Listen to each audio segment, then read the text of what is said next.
몽고식품 김만식 전 명예회장의 갑질 피해자가 끊임없이 이어지고 있습니다. 경남도의회의 수사 의뢰로 학교 급식 비리를 수사 중인 경찰이 중간 수사 결과를 발표했습니다. 박종훈 교육감 주민소환 허위 서명이 논란이 되고 있는 가운데 박종훈 교육감 주민소환 운동본부가 돌연 활동을 중단했습니다. 경남지방경찰청은 거제의 한 지구대 박모경위를 절도 혐의로 직무 고발했습니다.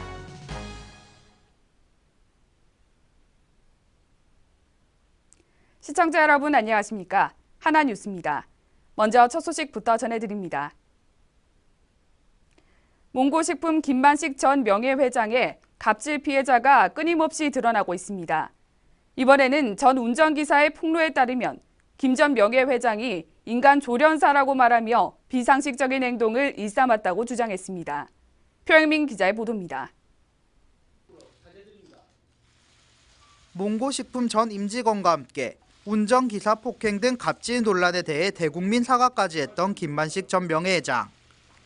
하지만 전 운전기사와 관리부장, 비서실장에 이어 또 다른 운전기사 A씨가 폭력을 당했다고 주장하며 갑질 논란이 쉽게 사그라들지 않고 있습니다. 김 전 명예회장에게 폭력을 당했다고 밝힌 인물만 벌써 4명째입니다.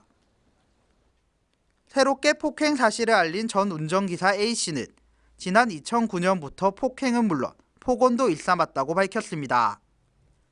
A씨는 김 전 회장이 스스로를 인간 조련사라고 말하며 엉덩이와 머리를 때리는 등 비인간적인 취급을 받았다는 입장입니다. 결국 A씨는 여러 차례 회사를 그만뒀지만 새로운 운전기사들이 얼마 버티지 못하자 회사의 지속적인 건주로 복직한 것으로 알려졌습니다.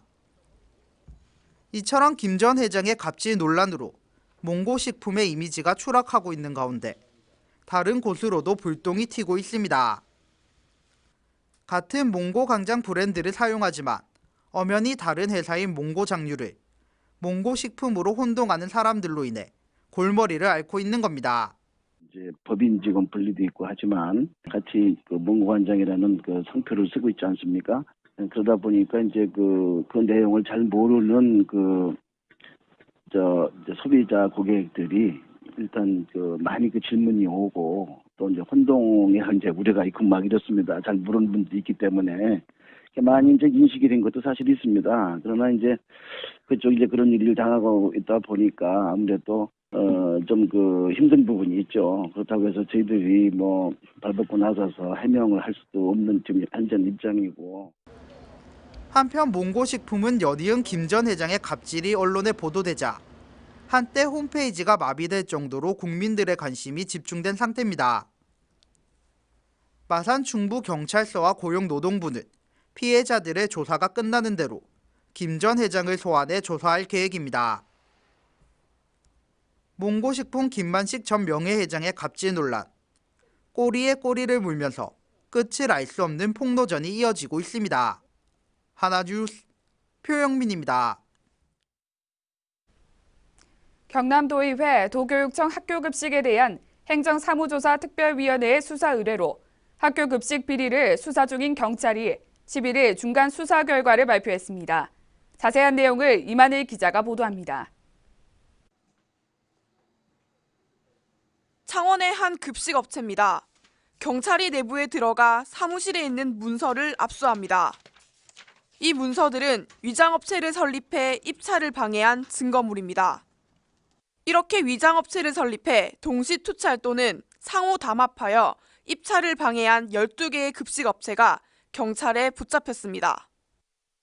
또한 식자재 납품을 가장해 납품 대금을 빼돌린 교직원과 친환경 농산물 인증 스티커를 도용한 업체도 경찰에 적발됐습니다.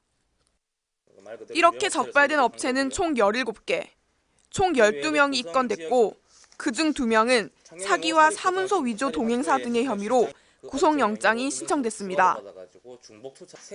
이것은 지난해 11월 30일 경남도의회 급식특위의 수사 의뢰를 받은 경남지방경찰청이 전담팀을 꾸려 40일 동안 수사한 결과입니다.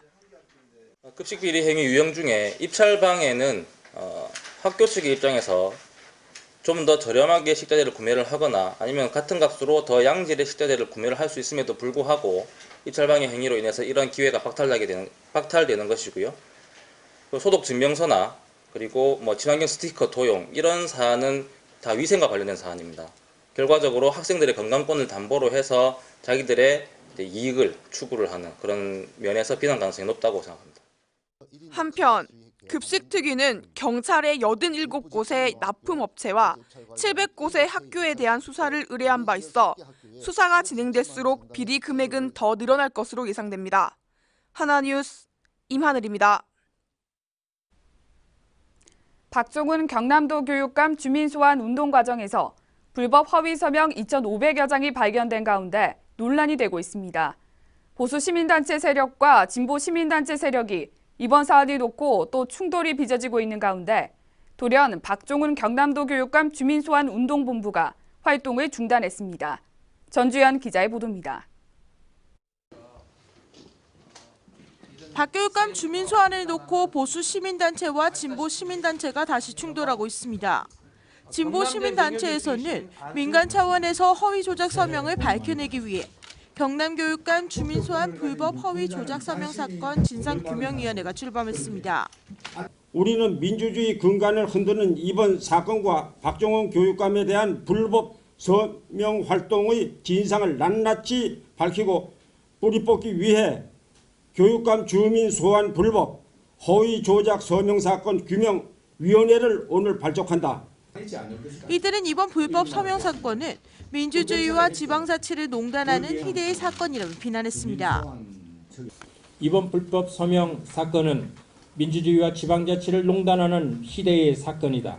그리고 수사 상황이나 제보된 여러 가지 정황을 두고 봤을 때 이번 허위 조작 사건은 그 빙산의 일간일 뿐이며 박종훈 교육감 주민소환운동본부와 홍준표의 측근들이 개입되어 있을 가능성이 대단히 높다. 따라서 우리는 이 희대의 조작 사건에 대하여 경찰이 철저히 수사하여 엄벌에 처해줄 것을 요청한다. 또한 이들은 주소록의 출처와 공무원의 개입 여부뿐만 아니라 동면의 허위 조작 불법 서명 외에도 지역 곳곳에서 일어날 수도 있다는 겁니다. 만약 불법 서명이 조직적이고 대규모로 행해졌을 경우에는 근원적인 불법이고 원천 무효며 계속해서 불법 서명 운동 제보가 쏟아지고 있다고 주장했습니다. 이들은 기자회견이 끝난 직후 경남경찰청을 방문해 고발장을 접수했고 진상규명위원회 대표자들은 수사과장과의 면담을 통해 엄중한 수사를 해줄 것을 다시 한번 촉구했습니다. 진보 시민단체들의 기자회견이 끝난 후 연이어 보수단체로 이뤄진 공교육 지키기 경남운동본부도 주민소환 관련 공정수사를 촉구하고 나섰습니다. 구 진주의료원 고발은 4개월째 오린 무중인 반면 교육감 주민소환 고발은 수사 15일 만에 중간 발표를 했으며 또한 진보 시민단체들에게도 진보 좌파단체라고 칭하며 정치와 이념몰이를 중단할 것을 촉구했습니다. 수사를 담당하고 있는 간부가 출입 기자에게 수사 진행 사항에 대하여 하나하나 상세하게 그 내용을 설명하고 있어 언론은 여기에다 검증되거나 확인되지 않은 내용마저 부풀려 시민들에게 도출시키고 있는 실정이다. 이것이야말로 편파 수사의 전형이라고 볼 수 있다. 이들 역시 기자회견에 이어 경남경찰청을 찾아 항의 서한을 전달했습니다. 한편 박종훈 경남도 교육감 주민소환운동본부는 갑작스런 기자회견을 열고 서명 마감일을 하루 앞둔 11일 돌연 주민소환운동을 마친다고 밝혔습니다. 하지만 이들의 활동 중단 선언이 박 교육감 주민소환 서명운동 과정 중 위조 서명이 드러난 점을 봤을 때 주민소환운동에 타격을 입거나 부담감이 활동 중단으로 이어진 것이 아닌지 유추해 볼 수 있습니다. 이들의 돌연 주민소환운동 중단이 곱게 비춰지지 않는 것도 이러한 이유에서일 것입니다. 박종훈 경남도 교육감 주민소환운동본부 활동 중단과 무관하게 경남 도민들의 개인정보 유출과 공무원 개입 설에는 철저한 수사가 불가피할 것입니다. 하나뉴스 전주현입니다. 경남지방경찰청은 거제의 한 지구대 박모 경위를 절도 혐의로 지능범죄수사대에 직무 고발했습니다. 박 경위는 지구대로 접수된 유실물을 상습적으로 손을 댄 정황이 파악됐으며 박경희의 수상한 행동은 지난해 말부터 드러난 것으로 밝혀졌습니다. 경희가 근무를 시작한 2014년 2월부터 또 다른 비위가 없는지 전면 조사를 진행해 현금 45만 7,100원과 지갑, 시계 등 총 17점이 없어진 사실을 확인했습니다. 그 밖에도 근무한 시기부터 또 다른 비위 행위를 한 게 없는지 전면 확인에 들어갔으며 경찰은 박경희뿐만 아니라 해당 지구대장, 관할 경찰서 담당 과장에게도 업무 소홀 등 책임을 물을 방침입니다. 지난 9일 대우조선해양 옥포조선소 건조선박 화재에 대한 합동 감식이 11일부터 시작됩니다. 거제소방서는 이번 화재와 관련해 국립과학수사연구소와 경찰, 부산지방고용노동청 등과 함께 합동 감식을 벌일 예정이라고 밝혔습니다. 합동 감식은 11일부터 진행될 계획이며 목격자 조사 등을 벌여 화재 위치 파악과 원인을 조사합니다. 한편 대우조선해양은 지난해 8월과 11월에도 건조 중인 선박에서 불이 나 협력업체 직원 4명이 숨지고 14명이 다치는 인명피해가 났으며 재산 피해도 190억 원이나 발생했습니다. 안홍준 국회의원은 시민들에게 마산의 수건사업 해결과 각종 입법정책 활동 등의 보고를 위해 안홍준의 토크 콘서트를 11일 내사업 사무소에서 개최했습니다. 안홍준의 토크 콘서트는 11일 내사업 사무소를 시작으로 13일까지 석전 2동과 회원 1동, 구암 2동, 양덕 2동의 각 주민센터에서 실시됩니다. 안 의원은 숙제검사를 받는 학생의 마음으로 그동안의 성과와 노력을 보고하는 자리로 마련했으며 중단할 수 없는 마산 발전에 의미 있는 자리가 되도록 하겠다고 밝혔습니다. 이구련 국회의원이 11일 통영에 이어 고성문화체육센터에서 2016 의정보고회를 성황리에 개최했습니다. 이날 이 의원은 지난 12월 타당성 재조사를 통과한 국도 77호선 통영에서 고성 간 확포장 사업의 추진 현황 보고와 주요 국비 사업의 예산 확보 성과를 보고했습니다. 한편 이 의원은 2008년 18대 통영 고성 국회의원으로 당선된 이후 19대 재선에도 성공했으며 국회 예결위원장과 윤리위원장 등을 역임했고 현재는 새누리당 교육개혁특위 위원장을 맡고 있습니다. 전국적인 혈액 재고량이 바닥을 보이는 가운데 경남 지역에서도 혈액 보유량에 빨간불이 켜지면서 혈액 확보에 비상이 걸렸습니다. 대한적십자사 경남혈액원에 따르면 관내 혈액 보유량은 전체 평균 3.31분에 그치고 있으며 B형과 AB형은 평균치를 넘었지만 A형 2.21분, O형은 2.71분에 불과해 평균치를 밑도는 것으로 나타났습니다. 이는 겨울철 시민들의 외출이 줄면서 헌혈자 참여자도 덩달아 감소했기 때문으로 분석됩니다. 한편 경남혈액원은 헌혈의 집 주변의 참여 캠페인과 함께 기존 헌혈자에게 참여를 독려하는 문자를 발송하는 등 도민들의 헌혈 참여를 당부하고 있습니다. 이학열 예비후보는 11일 고성군청 중회의실에서 올해 4월에 치러지는 20대 총선 공약을 발표하는 기자회견을 가졌습니다. 이번 기자회견에서 이 후보는 불황에 놓인 조선산업의 대책으로 조선산업 활성화 특별기구를 설치해 범정부 차원에서 조선산업을 활성화시킬 것을 약속했습니다. 이외에도 한산대첩교 건립과 충무곤 전적지, 공룡 인프라, 케이블카를 연계해 차원 높은 관광지로 격상시키고 통영과 고성을 통합한 통합시를 출범시키는 등 침체된 지역의 경제를 살리기 위한 다양한 공약을 제시했습니다.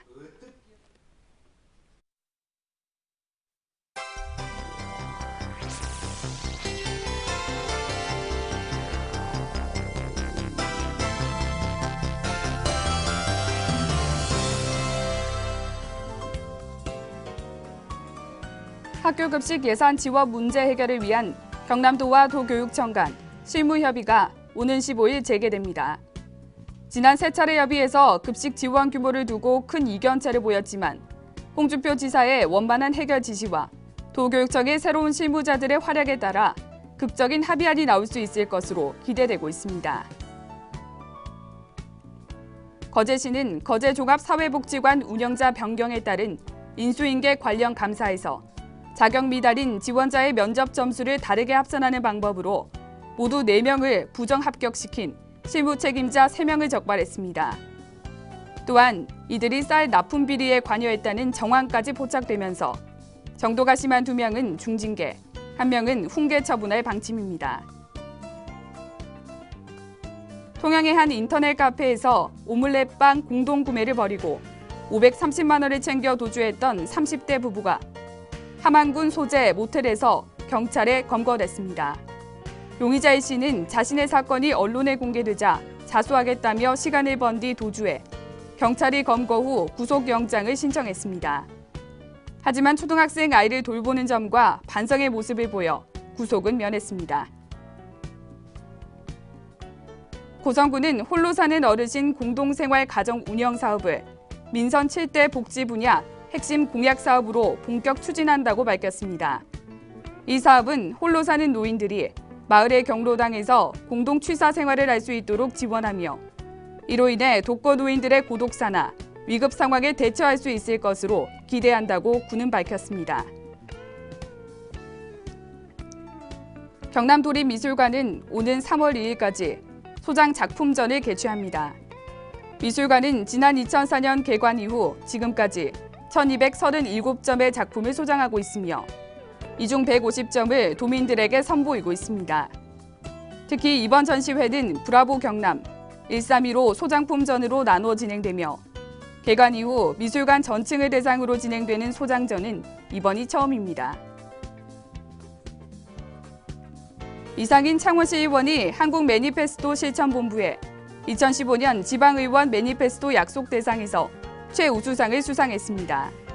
이로써 이 의원은 경남에서 유일하게 2009년부터 2015년까지 7년 연속으로 매니페스토 약속 대상을 수상하는 영예를 안았으며 2011년부터 2013년까지는 3년 연속 대상을 수상하기도 했습니다.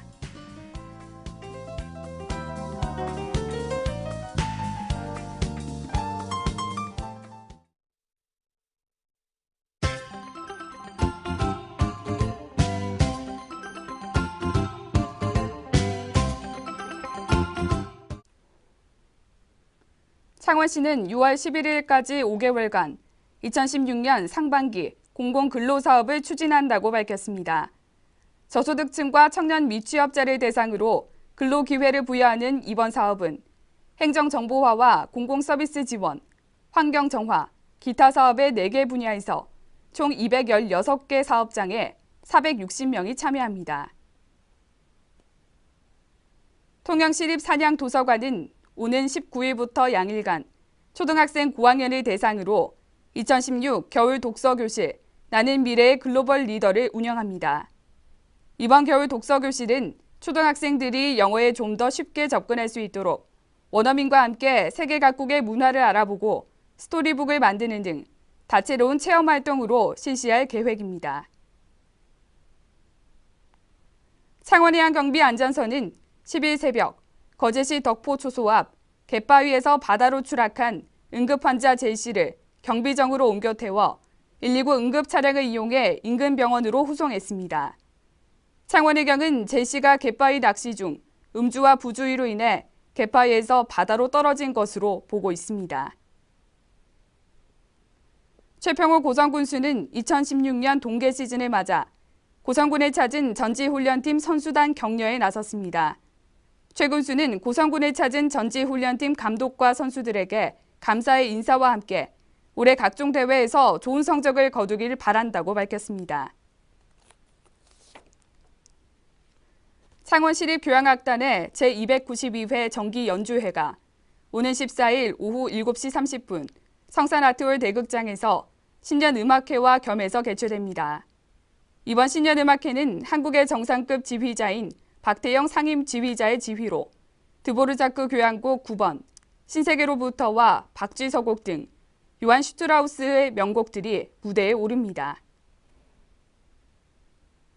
고성군은 2017년 농림축산식품사업 신청을 오는 2월 5일까지 접수를 받는다고 밝혔습니다. 신청 대상은 농업인과 농업인 단체, 생산자 단체 등이며 식량과 원예, 식품, 산림 분야 등 70개 사업을 신청받습니다. 거제시가 주력 산업인 조선업종의 불황으로 자금난을 겪고 있는 지역 중소기업을 위해 올해 총 200억 원의 경영자금을 지원합니다. 이는 지난해보다 100억 원 증액된 규모로 상반기와 하반기 두 차례에 걸쳐 신청 접수를 받아 100억 원씩 지원할 방침입니다. 삼광기계공업 주식회사의 전서훈 대표이사가 11일 창원대학교에 발전기금 3억 원을 기탁했습니다. 전 대표이사는 창원대의 발전이 곧 지역의 기업, 나아가 경제 발전으로 이어진다는 생각에 발전기금을 기탁하게 됐다며 앞으로 더 크게 발전할 수 있도록 최선을 다해 힘을 보탤 것이라고 밝혔습니다. 이상으로 뉴스를 모두 마칩니다. 시청해주신 여러분 고맙습니다.